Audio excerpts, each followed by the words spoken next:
Hello, everyone. Welcome. Thank you so much for being here at today's event. My name is Bonnie Brzozowski, and I'm a public services librarian at the Corvallis-Benton County Public Library. And today you're tuned in to our event, Red Flag Warning, Preparing for Wildfire. Today, a Portland-based meteorologist with the National Weather Service will discuss what a red flag warning is, why they are issued, and what you should do when there is one. The City of Corvallis' emergency planning manager will then spend the second half of our time together discussing how to prepare for wildfire and a bit about evacuation as well. I'd like to give a thank you and also just mention our wonderful co-sponsors, the Oregon State University Extension Service, Corvallis Sustainability Coalition, and the Greenbelt Land Trust. Thank you so much, co-sponsors, for your support. If you've never used GoToWebinar before, that's the platform that we're using today to host this event. Just a few quick tips. You do have a questions box where you can submit any questions throughout the entirety of the presentation. Please feel free to submit questions as we will have some time for questions and answers at the end of the presentation. So let us know what you're thinking. Feel free to submit comments that way as well, and we can share them with the presenters. Please note that this event is being recorded, so if for any reason you cannot join us for the whole hour or you have any technical difficulties or anything like that, we are going to share a link to the recording within about 24 hours of this event, so you will get it sent to your email directly. And then later it will be fully captioned and added to our YouTube page. So to get us started for the day, I would like to invite Rebecca Muesli. She's a meteorologist with the National Weather Service in Portland, Oregon. I want to invite her on screen. Hi, Rebecca. I'm going to have her start off our event with a discussion of red flag warnings. Rebecca will also just tell us a bit about herself before she gets started, and I'll turn it over to her. Rebecca. Hello, thank you so much for having me. I'm very excited to be here. As Bonnie said, I am a meteorologist with the National Weather Service in Portland, Oregon. We are the state liaison office for the state of Oregon. So today we're going to get into just really quickly about me and what the National Weather Service even is. We're also going to talk a little bit about what our role is with wildfire and how we deal with fire weather watches and red flag warnings. And we're also going to touch on, what does that mean to me? How can I prepare for those? And then some of the ways that wildfires can start, because as we know, wildfires definitely begin with us. So, a little bit about me. I was actually born and raised in Oregon City, Oregon. So, I'm one of the few native Oregonians here in our office.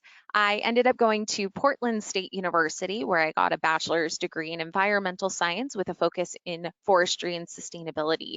I then went on to the University of North Dakota, where I got a degree in atmospheric science with a focus in wildfire and aviation meteorology.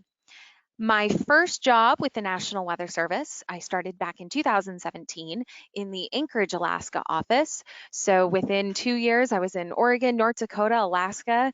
And then in 2019, I started here at my home office in Portland, Oregon. So, about the Weather Service, where does the Weather Service fit in? We are in the executive branch of the federal government, underneath the Department of Commerce, and then further underneath the National Oceanic and Atmospheric Administration, or NOAA. This is our logo. And then there comes us, the National Weather Service. There are about 122 offices throughout the nation, and including Guam and Puerto Rico. So we have a lot of offices all around the country. And actually, the Anchorage office that I previously worked in, our area of responsibility is the largest in the country.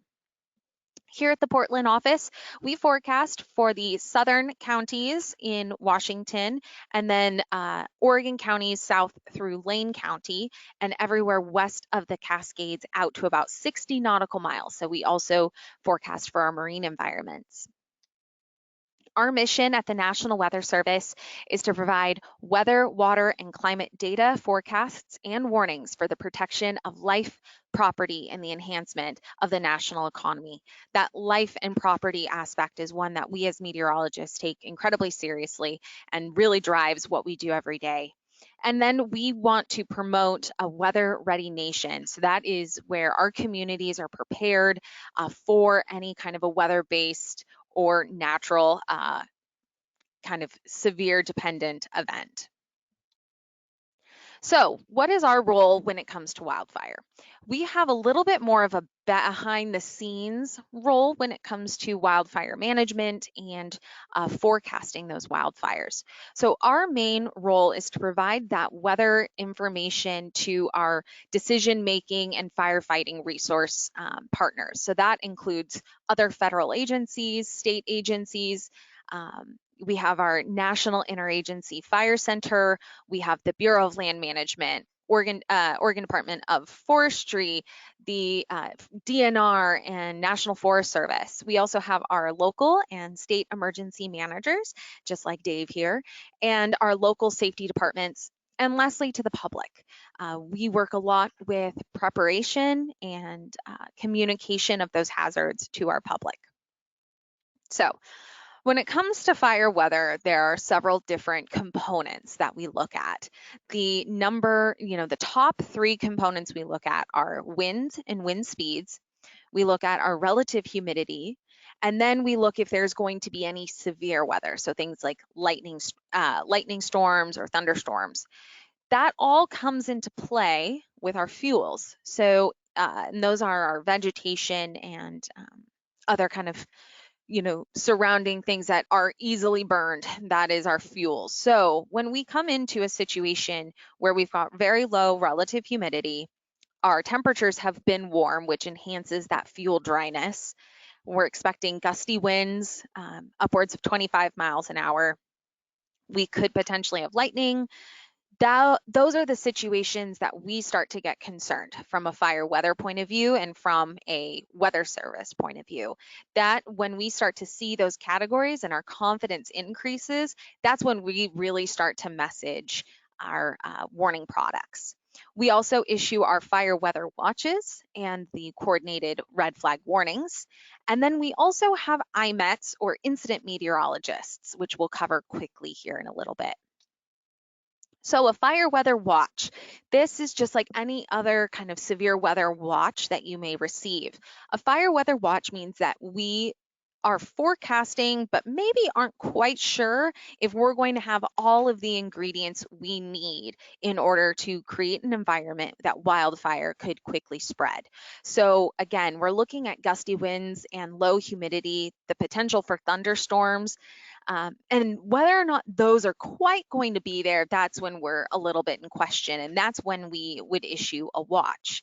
Now, one thing to remember with a fire weather watch and a red flag warning, it does not mean that there is a wildfire actively going. They're not synonymous with each other. When you see a watch or a warning, it is not that there is a wildfire actively burning. It may be that we are issuing a red flag watch or fire weather watch near an actively burning fire because those weather thresholds are being met, but not necessarily because of the fire itself. But what those weather thresholds mean is that if they were to be met, it would create an environment that would allow a fire to rapidly spread. A red flag warning, in comparison to the fire weather watch, means that we have high confidence that these categories are going to be met. We have high confidence that we are going to have gusty winds greater than 25 miles an hour, that we're going to have low relative humidity. We're going to have those hot, dry, and windy conditions expected, and we have confidence in that. Or maybe we're super confident that we're going to have thunderstorms in an area where the fuels are very dry and we could get some pretty gusty winds. And again, if we issue a warning, it does not mean that we have a fire actively going. But from a public point of view, if you see that we've issued a red flag warning, make the assumption that if a fire were to start, it would increase in size and spread very rapidly. So when we issue a fire weather watch, that is the time to really check and make sure that your preparedness kit is ready to go. And then a red flag warning, that's when you should have your go kit, so what you grab when you're running out the door because you're evacuating, ready to go in plain sight, where you just have to grab it and go. So that red flag warning, again, you may not have a wildfire near you, but the environment is prime. It's ready to go for a wildfire if it were to start. Now we have a video here. We're going to see if we can get this going. Otherwise, we will just skip it for the day. We had a little bit of trouble early on, but let's see if we can get it. Perfect. This is a video that the National Weather Service office in Medford put together, which I think describes red flag warnings very well. But you know what? It looks like it's stalling out on me. So I think we're going to skip it for today, but we'll put that link to that video in the chat so that you can watch it on your own time if you want. It's about a 2.5 minute to 3 minute video, and it really goes into depth on red flag warnings a little bit more and how we as meteorologists forecast them. So how do you know if there's a red flag warning in your area? This is a graphic from actually our Pendleton office, but if you were to go to weather.gov/Portland, which would be your area's forecast area, we forecast for you, and you will see a map on the first screen. And if it is pink like this, that means that there's a red flag warning. All of our warnings have different colors associated with them. And in this case, red flag warnings, despite the name, are this bright neon pink. So if you see in your area that you're covered in this pink, you're going to assume that there's a red flag warning over you. And then on this map, if you were to click on your area, you can actually read the warning itself. We may also get communication from your local emergency managers. We also generally put red flag warnings on our social media, so on our Twitter and our Facebook page. So those generally are where you can go and find those warnings. This is what a red flag warning looks like. So you see on the map, oh my gosh, there's a red flag warning for my area. What should I do? The number one thing is don't panic. Again, there isn't a fire necessarily in your area, and we issue these red flag warnings more so for our partners, for our decision makers, because they're trying to make those decisions of where do I need to have fire crews? Do I need to issue burn bans? Things like that. So while it's mostly a partner-based or a decision maker-based product, it is definitely something that you should pay attention to. So it's a great time to pull out your Go Now or your Go Kit and have it ready to go, making sure that you have everything you need. Maybe you don't always keep a bunch of bottled water in your house or your garage. It's a great time to get all those pieces together. And again, a fire may not be nearby. But as we learned in September of last year, even if a fire is not burning, it doesn't mean that it won't start, and they can start for a variety of reasons. And we saw just how fast they spread.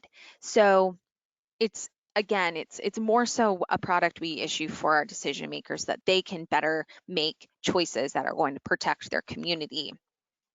But it's definitely something to pay attention to and try not to panic. But the number one thing is be prepared and follow the advice of your local officials and emergency managers on what actions you should be taking, whether it's evacuation, staying in place, whatever that may be. So looking at this red flag warning, there's different components of it. So you see kind of this time frame here where it says red flag warning remains in effect. Again, this is for the Medford's forecast area. They have red flag warnings out.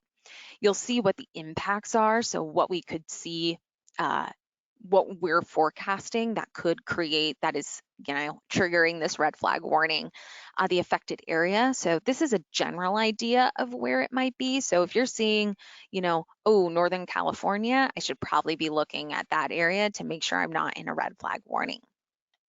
You'll notice that it has a different zone kind of it's specific, again, that's how we know that it's targeted for our fire weather partners specifically. So the big thing to pay attention to are the winds. So if it says southwest and you're, kind of northeast of where this might be, something to pay attention to.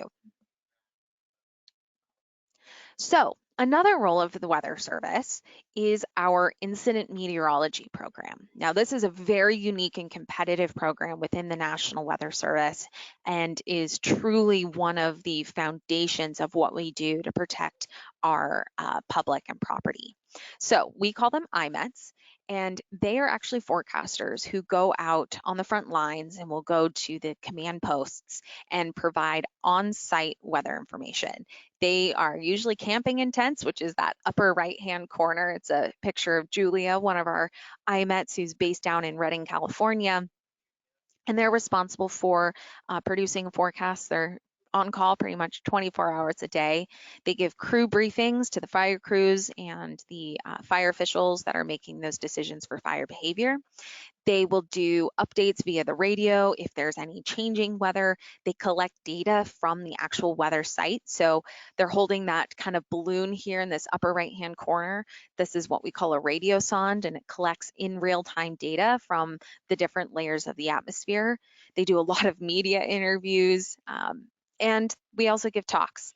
So our IMETs really are the eyes on the ground, providing that real-time information, and it can be challenging and dangerous at times. Our IMET last year was stationed on the Beachy Creek fire when the area was overtaken by fire, and he lost his tent and sleeping bag and a lot of those things. So it can be dangerous at times, but it is one of the kind of the bread and butter of what we do when it comes to fire weather. So how can we prepare? I've told you all of this about a red flag warning, that you need to kind of listen and understand, hey, if one were to start, if a transformer falls, whatever it might be, there could be a wildfire and it would spread pretty quickly. How do I prepare for that? That's one thing that we learned in September of 2020 was people felt that they were not prepared because those fires did start so early and they spread so quickly. So what can you do? This is the same advice that I give my own parents and grandparents. So the first thing is preventing wildfires. 84% of wildfires are human caused. So that can be something like a campfire, a cigarette butt, chains hanging from your car, parking in dry grass, transformers, whatever it might be. So things that we can do, especially in the summer, we're in the midst of now a very early fire season. Usually we don't kick our fire season off until August. So we're definitely early and we've lacked rain and we have a lot of very dry fuel. So these are things that you can practice right here and right now. Avoid activities that create sparks, especially when it's dry and windy. So, when it's pretty gusty, probably not a great time to mow your lawn. You can use that as an excuse to not mow your lawn because it's very common that you can hit a rock with the blade and create a spark. Extinguish campfires, bonfires, or any burn piles completely. Completely douse them. You want that to be very, very wet. And that's kind of one of our number one ways. You want to follow those local burn bans. So if your emergency manager says, hey, no burning, no fireworks, please take heed and listen to those because they're making decisions based off of knowledge that we're providing, local fire officials are providing. So it's definitely something to pay attention to. If you are going to light a campfire, which we don't necessarily recommend when we're in a dry season, make sure you put it in a protected area where it's going to be safe if there is any wind, especially if there's vegetation. You can create a buffer zone around fires. Make sure that you safely dispose of cigarettes. Unfortunately, that's something that we still see quite a bit, and that's how we can get those wildfires, especially along roadways where it's mostly grass and it's very dry. And then tie up any loose chains on your vehicles and definitely do not park in that dry grass.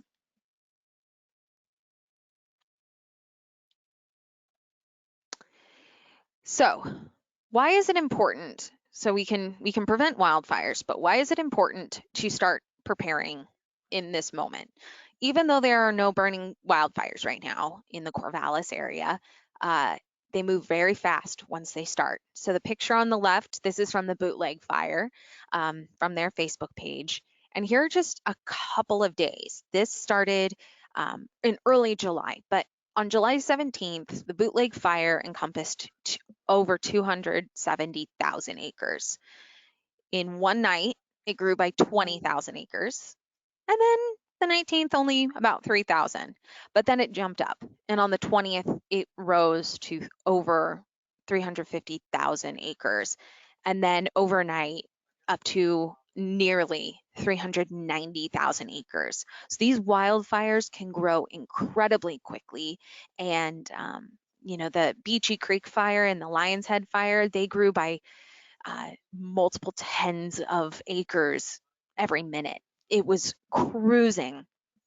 So that's why being prepared right now is so incredibly important. A friend of mine, one of my husband's coworkers, lives in Mill City and was directly impacted by the wildfire there. And luckily he was a firefighter, so he had his go kit ready to go, and he was able to evacuate their home in less than 20 minutes, which ended up saving him and his family. So it's definitely an important thing to be prepared. And I already have my preparedness kit ready to go. It is sitting in my garage in the case that I had to evacuate. And these are just some of the things that I have in my go kit. So I have water and non-perishable foods, and I check those dates on a regular basis. I have a NOAA weather radio, which we will put out tone alerts if there's ever a reason that you may need to evacuate or move. Flashlights and batteries, first aid kit, dust masks, especially smoke masks. As we learned last year, it gets really smoky, so those N95 masks are super helpful for that. Can openers, maps. I have cat food and cell phones. But the one that a lot of people forget, and it's very important, are those important documents, things that are hard to get again. So birth certificates, passports, a utility bill. That's something not a lot of people think about. Contact information. So I know so many of us rely on our cell phones to remember those phone numbers, but it may be, and it's something I learned when we had a massive earthquake in Alaska, that those cell phone towers, those don't necessarily always hold up, and you may lose all cell phone or power. So definitely important to keep those contact information at hand. And this Go Kit, like I said, should be prepared. So now's the time. Really take the time to put that together and be ready to go. You're never too prepared, as my dad always said. So with that, I know I kind of talked pretty quickly. I hope I was able to go over those red flag warnings for you.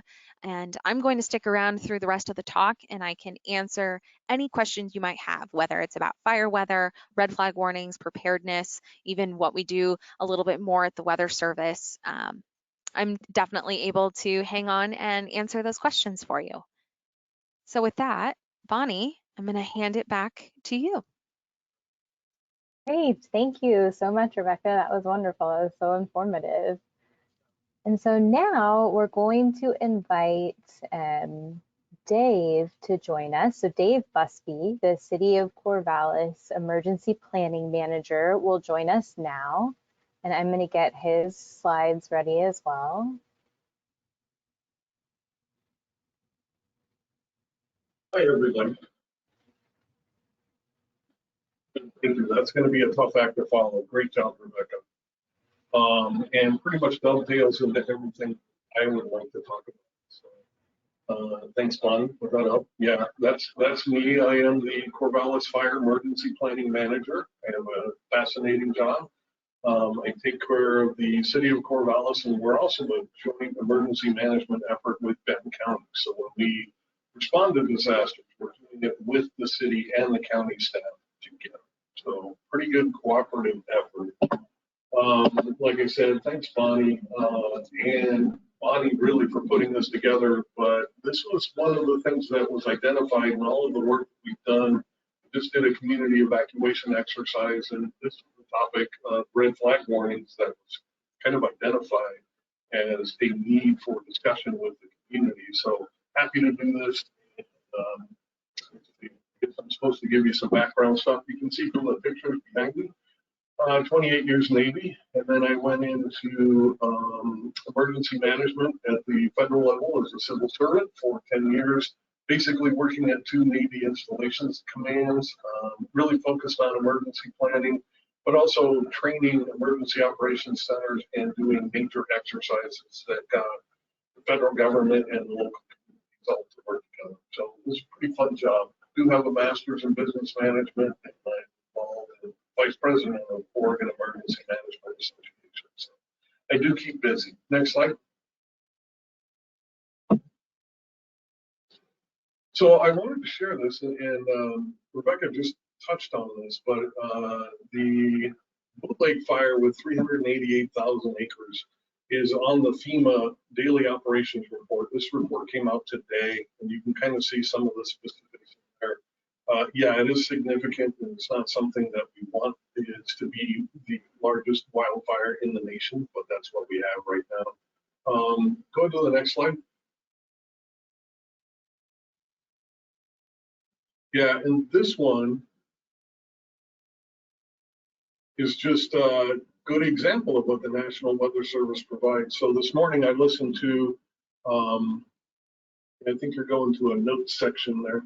Listen to the Oregon Department of Environmental Quality and their smoke report, and this was a report from the meteorologist that was actually at the Boot Lake fire.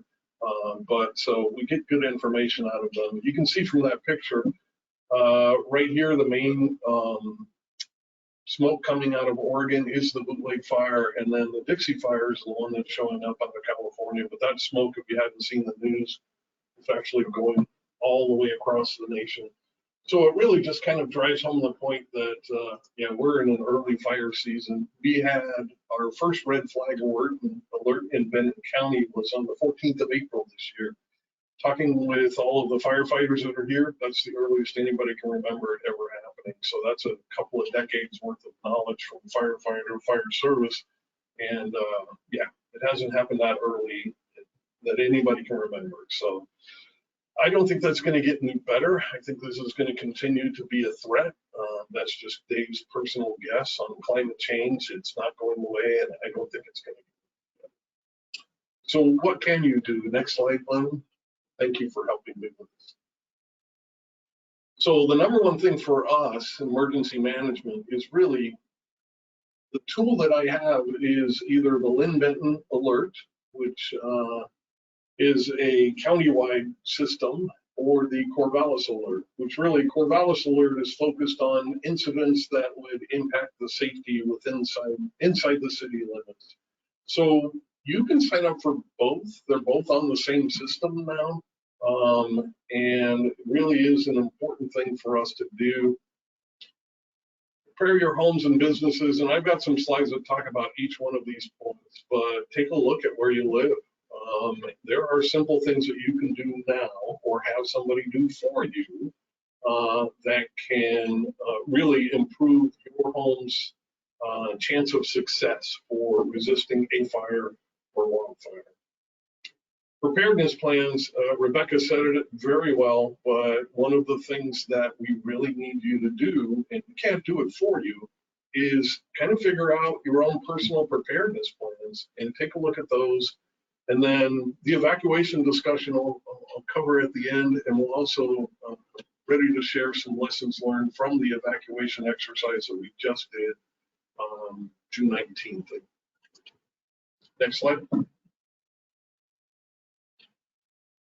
So these are the two systems. Now, one thing that happened as a product of the Labor Day fires is the state of Oregon purchased what they now call Oregon Alert. So there is a statewide system, which really the good news for you, if you're registered for each one of these systems or either one of these systems, you don't have to do anything. It just gives the state the ability to reach into these mass notification systems and send alerts if there's something that affects the entire state.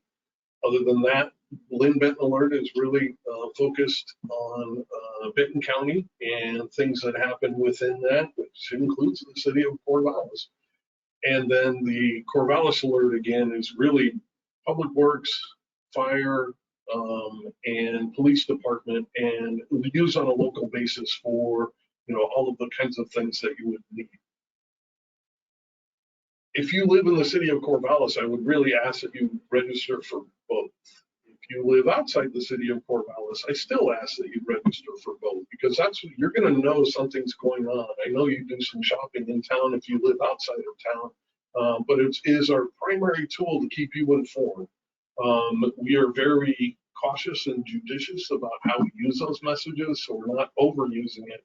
It's only really when something is impacting it, or when we had the exercise, because we did that. Next slide. So then the risk assessment piece is a little bit of homework on your part, and it shows a lot of really your vulnerabilities. And the more you dig into this, you'll kind of get a good idea. You used to hear a lot about defensible space. Now they're working in these, and you can see the red lines around that lovely home. The red lines are really a no fire zone, so really they're asking for you to have nothing ignitable in that area. I just removed some spruce shrubs from the backside of my garage because spruce is a very resin-based plant that is easily ignitable. Easily, you just need one ember in there, and my garage would have caught on fire, which could have burned down my house. So I was happy to get rid of those and relocate them to someplace else away from my home. But that's the kind of thing that they're actually looking at. With the time that we have allotted, I could spend 2 hours talking about just this one slide, but I don't really have time to do that. So this home ignition zone is the immediate area. Now, if you look at this thing, the other thing that I wanted to point out is there's a huge misconception. Actually, I'll save that discussion. That's tricky. Can you get back to the other slide? One, there we go. Yeah, that's fine. Actually, back up one, please. Just to point these out. So this is all the discussions around the defensible space around your home and what it needs to happen.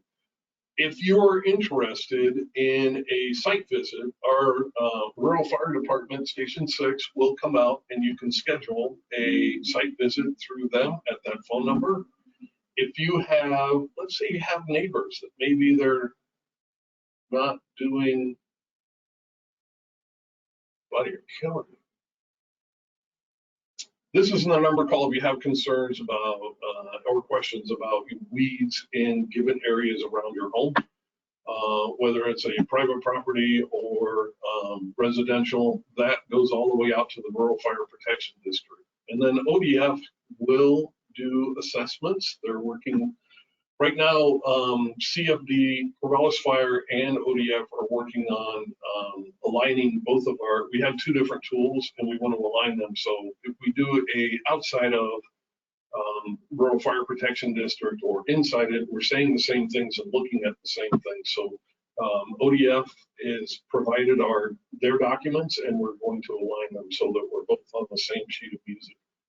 And then I wanted to mention this one. The County Fuels Reduction Program is really a single phone call to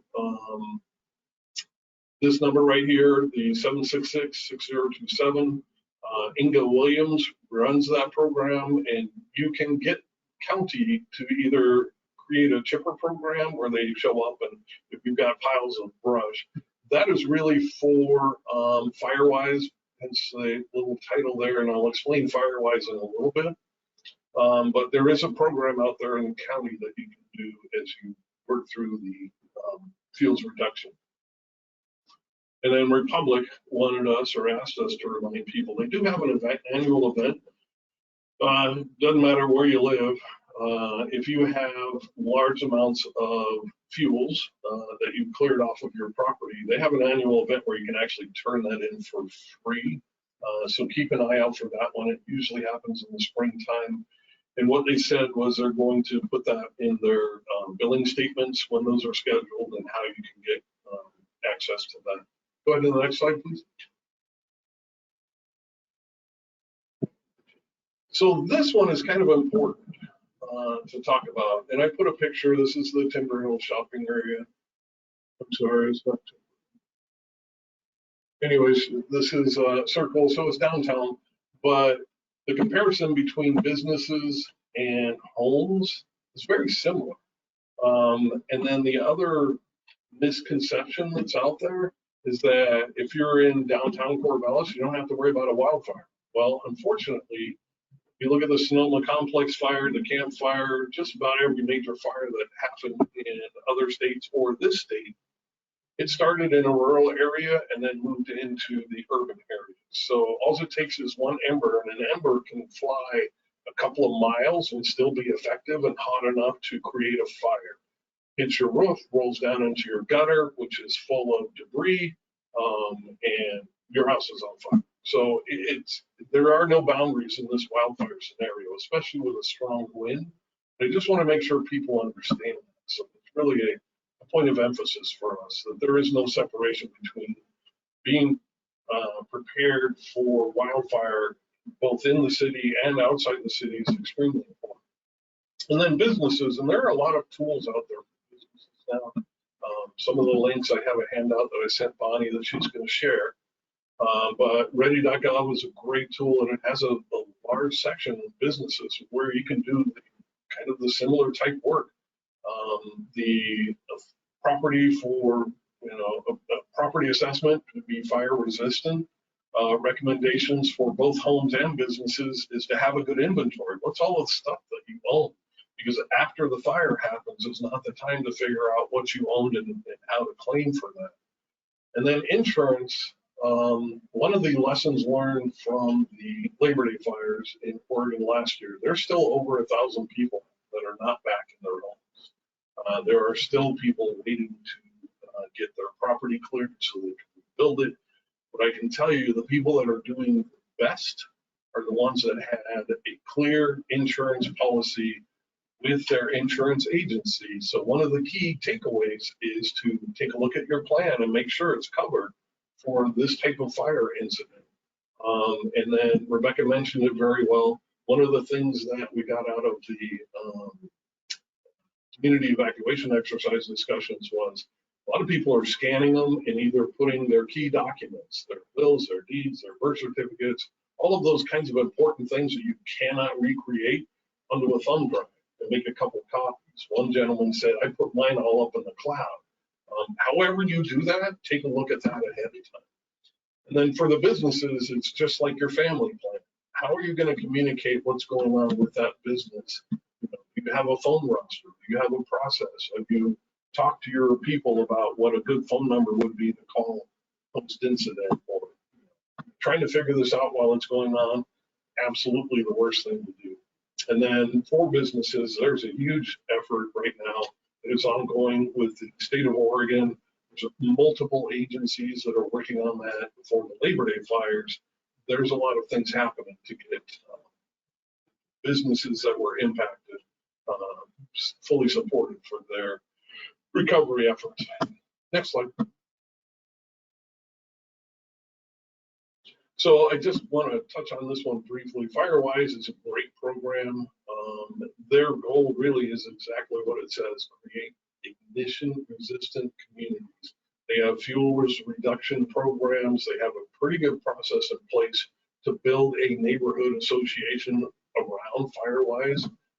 And I can tell you, Skyline West is one of the neighborhoods in Corvallis that has a great program. Kerry Berger and John Krokta and Gavin Horn did a great job of putting this together, and they also participated in our evacuation exercise and did extremely well. There are funds that go along with being a FireWise community that you can apply for, and it might help you get a dumpster every year, things like that, where you can actually do fuels reduction and coordinate things. They have liaison captains for each of their block areas. So really a good program, and there's some other ones that are starting to get really engraved, but at the risk of missing one, I'm not going to name them all. Go ahead, next slide. And then the pretty things that you can put around your house, like I mentioned, the spruce shrubs that I had around my garage were beautiful and smell great, but extremely flammable. So that's not what you want sitting next to your home. Look at these type documents. Both of these, OSU Extension has a lot of great information on this. That's a 2015 document. The one on the right is a 2006, and if you just that particular title, it comes right up. I downloaded it PDF. Definitely take a look at this kind of stuff. It's out there. Go ahead. So let's talk about preparedness. I put this in, it's a little bit of a, a joke. There can be humor in disasters, but if you've gone through the lovely experience, I know the first thing that happened during the pandemic was every piece of toilet paper and paper towels were all gone off the shelves within minutes of the pandemic being declared. Not a good thing to be out of. Bottled water, they had the Salem water crisis alert came out, and we were in 6-county radius around Marion County. We were out of bottled water everywhere. And so it's those little things, and having this stuff in advance is absolutely essential. And it really doesn't take a big effort. Go ahead, next slide.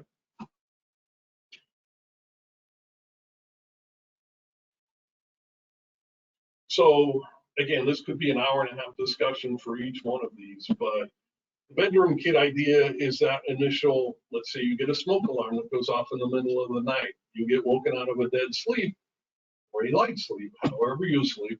But what do you need? You really need a flashlight. You need something to cover your shoes or your feet. So shoes, slippers, something durable that will get you out into a safe area. For me, glasses. I'm going to stumble around if I don't have my glasses. And then one of the things that one of the community members brought up was they put their car keys in that bedroom kit so they can grab those and be able to get to the vehicle. It's just the idea of being awoken from something in the middle of the night and what do you need to get out? And that's the initial stuff. Rebecca touched on the Go Kit. There are some great checklists out there. Ready.gov is probably your best source.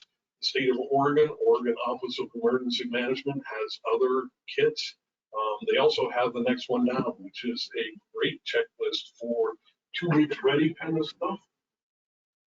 And one of the things that we have as resources as local emergency managers, I don't know if you see this, but this is a portable pocket plan where you can put all of your key information in here. We have these, both the city and the county have them. All you need to do is let me know you need some and get them to you. And this again with, and I did 9 different discussions on just preparedness. And one of the things that was a common theme was you can't build a Go Kit or a home kit or anything and just think, oh, I'm done with that. It is kind of an evolving thing that you have to, and it doesn't take a huge effort. And I definitely don't advocate for going out to Amazon.com or some other large agency that will sell you all of these kits as prepackaged stuff. You're not going to have the equipment that you need. It needs to be a personalized kind of tailored thing to what you need. That's really the challenge. But then take a look at it every once in a while. I know after the Labor Day fires, I was an evacuee in the Labor Day fires. It took me about 3 months to get back to my Go Kit and actually repack it. More of that was mental trauma, the whole thing. But yeah, walk through this just like you do. And I think the best time is either time change or when you change out your smoke detector alarms, but walk through it with the people that you expect to help in a kind of a calm environment. As Rebecca said very well, one of the issues is every second counts when you're in this disaster environment. So being able to walk through it and learn from it and kind of figure out what works and what doesn't ahead of time is absolutely essential. Next slide. So evacuation, I've been evacuated twice. My first experience was in 2003. I had 6 horses and a 2-horse trailer. That tells you just a snapshot of how well I was prepared. But for everybody, you need to understand what level 1 or be ready is, level 2, be set, level 3, go. And they're exactly what this simple slide says. Level 1, you're just asking you to kind of prepare. That's really when that red flag warning comes out. We're asking you to pull all your stuff out, make sure your dough kits are ready to go, make sure you have gas in your vehicle or your electric vehicle is fully charged. All of those things, and it's so much easier to do if you have that kind of basic plan, and then you just grab it, check it real quick, and you're ready to go. That first example I had in 2003, it took us about 4 hours for that 10-minute notice before we were even able to leave our house. It was not a pretty thing. Labor Day fires, it took us about an hour, including packing up the 2 horses into our 4-horse trailer. So we learned, but it's only through the working through that process. Be set is kind of, you've got everything packed up. You're not going to leave because it's safer to stay home. It's better to stay home. We want you to stay home until it's not safe. With that said, be set is another area. Now, one of the things that we saw in the evacuation exercise was people were very concerned about traffic congestion when they left their homes. Or people like me, I have an autistic grandson that lives with me. So we have a special needs kind of situation where we have to do extra layers of planning, and we have the large critters, extra needs of planning. We're going to leave in level 2, and that's what we did during the Labor Day fires. It really helped us. We were ahead of the traffic, we were ahead of the chaos and all of the things that went along with it. But be set is really your time to really think this is going to happen. Something is very close. It could be a threat, and just be ready to go to moment's notice. Or if you have other things on top of that, go ahead and go find a safe location and go there. And then level 3 is go immediately. And then the other only point to make with these slides, level 1 and level 2 are a perfect disaster kind of scenario where we actually have time to inform you. You might only get, as we did in 2003, you might only get that go. So go ahead, next slide.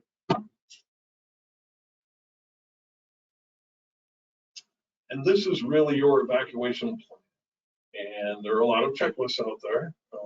These kinds of plans work very well, but there are a lot of checklists out there. And as I already mentioned, it takes a lot of stress away. Where do you live? And depending on where you live, you need to figure out what's your north, south, east, west, what works and what doesn't, what's available and what's not. If there's traffic already on a good day, on a bad day, it's going to be multiplied. So think through that and then figure out all your options. And can you plan around them? Do you have alternatives?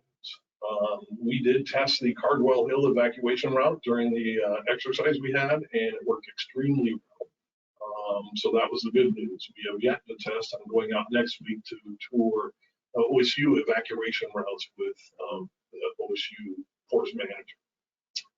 And then identify locations. For us, we have relatives all over the state. We have friends in some parts of the state, but at hotels, campgrounds, figure out a safe area.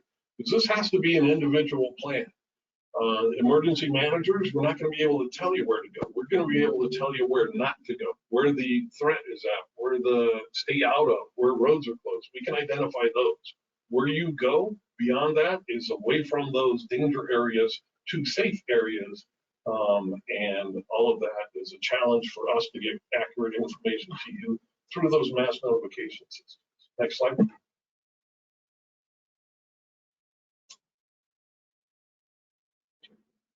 So said all of that, the temporary evacuation points. So one of the things that we did during the evacuation exercise was actually use Latter-day Saints on Harrison, and we used the Life Community Church as temporary evacuation points.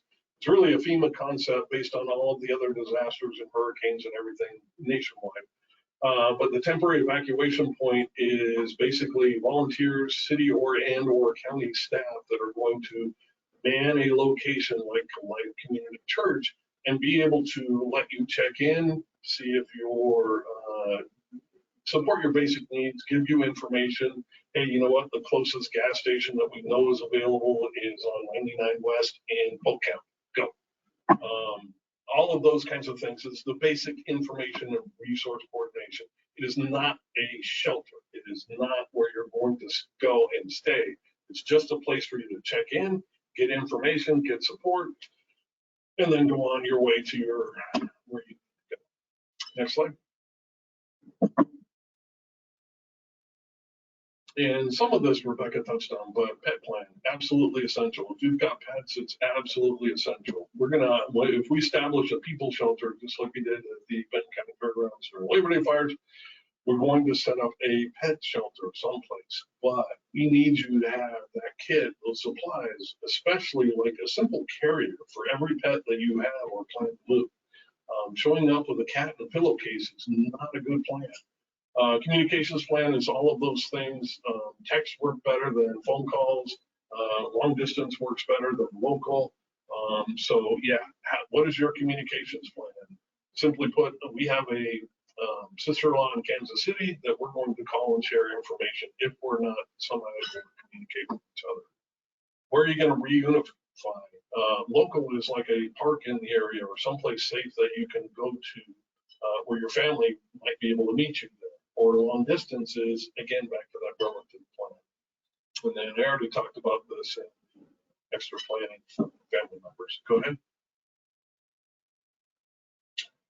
So that was a lot of information very quick. And I think at this point, we're going back to a panel type forum where we can answer any questions that you have. Thank you all. I appreciate it. Bonnie, thank you so much. Becca, great job. Great, thank you so much, Dave. Yeah, that was a lot of great information. Rebecca, feel free to join us. I do have a number of questions here for you all. I'm gonna go ahead and stop sharing my screen here. There we go.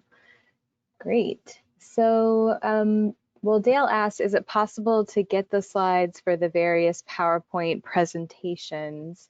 Yes, I'm sure that's fine. Is that okay with Rebecca and Dave? Perfect. Yeah, I can definitely send out a variation of them for you. Great, great.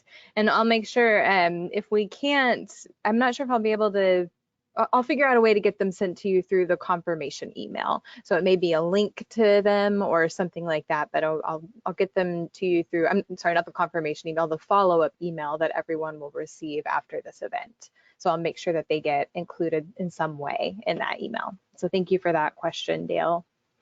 Then Jessica asks, I think this might be for Rebecca, does the Weather Service also issue air quality warnings, and how would a business or school use that information to plan? And then she asks a follow-up question, is there a guidance document for translating warnings into closures for businesses and schools? So the National Weather Service does not issue air quality alerts or advisories. We do communicate those for the Department of Environmental Quality, so we are really close partners with the DEQ. Yes, Air Now is a huge resource, the one that we always recommend. All of the air quality sensors are maintained by trusted sources, so airnow.gov is a fantastic resource when it comes both to alerts, but also what your local air quality is. Regarding necessarily documentation or guidelines, that is something I don't have and kind of out of our scope at the Weather Service, but I would think that the DEQ would have some kind of guidance for that. So I would reach out to them. Yeah, and I would say for whoever provided the question, definitely look, if you have apps, this DEQ air quality is an absolutely essential app. I use it all the time. Right now, our air quality in Corvallis is 11. And you can see that statewide nationwide is pretty good. Thank you both. Rebecca also mentioned an interactive online map that shows areas of red flag warnings. Is there a URL for that map, Rebecca? Yes. So if you go to www.weather.gov, that will give you the whole United States. So if you're super curious and you want to see what's going on in Little Rock, Arkansas, you can do that too. But for us specifically, it'll be weather.gov/Portland. And there you'll see kind of our base map. And right now we actually don't have any warnings, watches, or advisories, so it kind of just is white.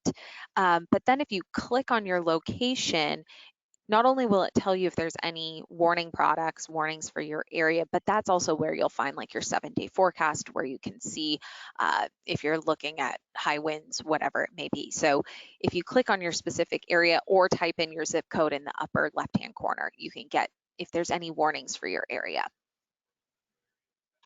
Wonderful, great. And I shared that link through the chat as well if you want to check it out.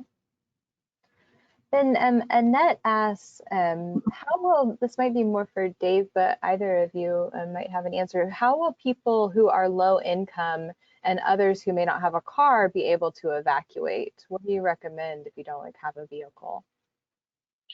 Yeah, and that's one of our challenges. We're also looking at those that are possibly homebound that need to evacuate from an area. So we're working with public health and all of those things, but that's really a challenge. And one of the alternatives and the result of all of the work that we did with the community evacuation exercise, we have another tabletop exercise for the community.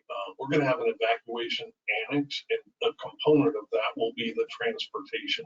We're not going to have every answer, but maybe we can draft the transit service or school buses, or, you know, it really depends on the scenario, the amount of time that we have, but we're going to have to get very creative. And it might be neighbors helping neighbors. And I could go on a tangent about how important that is, but that could be the honest answer.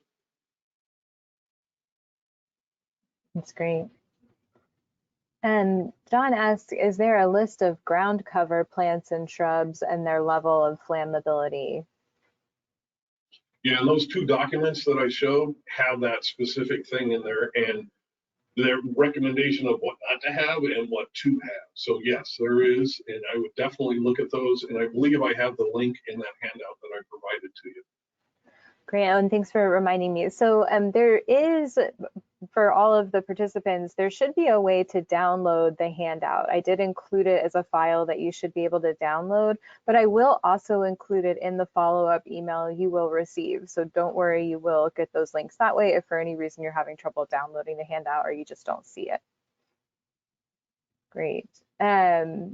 Jay asks, is it worthwhile for homeowners to consider upgrading roofs to non-flammable materials like metal?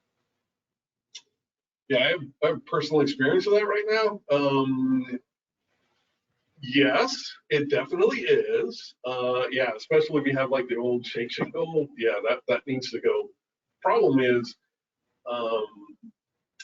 products, materials, the cost is through the roof. So it is literally 3 times as expensive to replace your roof as it was this time last year. Hindsight 2020, I could have done a COVID job, but I didn't. Anyways, so yeah, it's extremely expensive, but yes, take a look at those kinds of things. And roofing, even your rain gutters, there are particular types when the covers is another thing that's important. A lot of fires are started just by those debris sitting up in your rain gutters. Great, thanks. That's all the questions I have. I do have a few comments just saying this has been so helpful. Thank you to you both. I really appreciate all of the info. Thanks to everyone for joining us. This is so great to come together and hear all of this information and be reminded of what we need to do to be ready. I certainly have a lot to do to get ready. So, but now I know what to do. So thank you both. Yeah, and Bonnie, if I can interject here real quick. If you are a community member, a business owner, elected official, whatever it may be, we at the Weather Service do have several programs that can help your community become weather safe. We have our Storm Ready program. We also have our Weather Ready Nation Ambassador program. So if that is something that you are interested in, please let us know. We're happy to get you signed off. It's a great opportunity to keep your community safe or your business, whatever it may be. So please feel free to reach out if that is something that interests you. Great. Yeah, thanks for that reminder. Those do sound like really amazing programs. Great. Okay. Well, thank you, everyone. Thanks for joining us. We're going to go ahead and sign off for today. And like I said, I will follow up with more information, all of the great information that's been shared. So thanks again, friends, and hopefully we'll see you soon.